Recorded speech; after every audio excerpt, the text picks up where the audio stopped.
thanks for making it to Veterans Info Tap. I'm glad you made it. Today I wanted to talk to you quickly about just preparing for the worst case scenario, right? When we pass away as the veteran, we have been neck deep dealing with the VA and dealing with everything else that we often have a lot of information that we know that we may not have shared with our spouse or not to the point of them actually going to be able to remember all of this stuff when it happens. I've mentioned it before in past videos of a folder essentially that I put together, and I just wanted to kind of show it to you. I mean, it's going to be from kind of afar because I can't be showing you everything, but show you what it looks like. This is my folder, right, that I have, and it's kind of thick, but it's really easy. And what's nice is that it's got multiple tabs, right? So it's one of these multi-tab type of folders, you know, with the little prongs that stick out. So I got a few different prongs in here and in papers. So in any case, I did like this. In each prong, right, I have like a little sheet on the front that just says kind of, hey, this is what's behind this page. So in this case that I just showed you here, I have accidental death. 2 policies, by the way, for my wife, so she knows that there's 2 policies here, not 1. And that the combined coverage in this case is $450,000 for accidental death. And then I put each one. One of them's for $250,000. I put who the carrier is, the policy number, and the certificate number, and the phone number for her to call.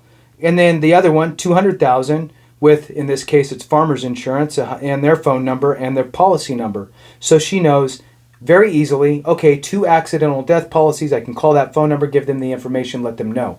So I did that. I also, for the VA side, I did a printout of what goes on for spouses, right? So this is actually the dependency and indemnity compensation kind of printout. And I did some chicken scratch on there to kind of give an idea of a range of how much it should pay out in the event that she qualifies. Now remember, with dependency indemnity compensation, there's a couple different ways that a spouse could obtain that. The 2 most common ways are you either passed away from a service-connected disability, or you were rated 100% for 10 years, and then you passed away from anything other than it could be anything at that point. So anything you could pass away from. So you could walk in front of a bus, get hit, you pass away. Your surviving spouse, if you've been 100% for 10 years, is now eligible for the Dependency Indemnity Compensation, DIC. Now, an important kind of caveat here is when the death certificate is established and there's a cause of death, there's also spots for what's called contributing cause to death.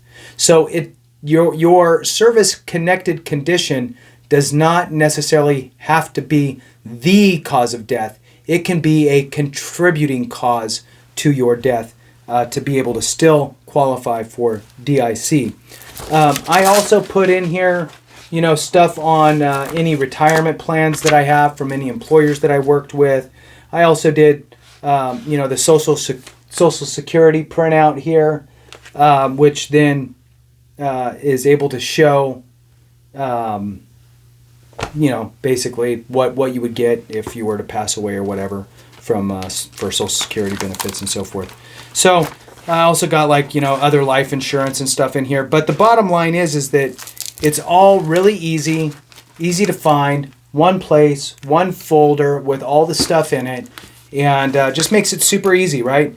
I didn't really have to create anything. I didn't really have to, take a lot of time. I just printed out the information, hole punched it, stuck it in there, because really, at the end of the day, what do you need? You need to have the phone number, the policy number.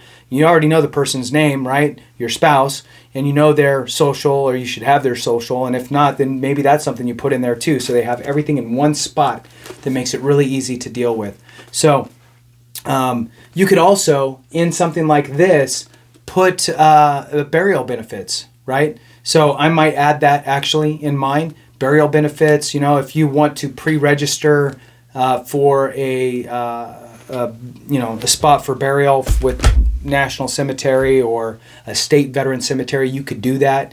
Get all that stuff kind of all pre-done and get that information put in there.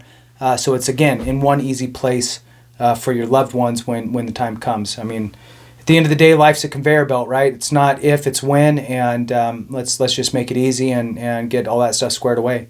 So with that, thanks so much. I appreciate it, and never a fun topic, but it's an important one. So thanks so much. I appreciate you, and remember, if we don't take care of each other, something went wrong.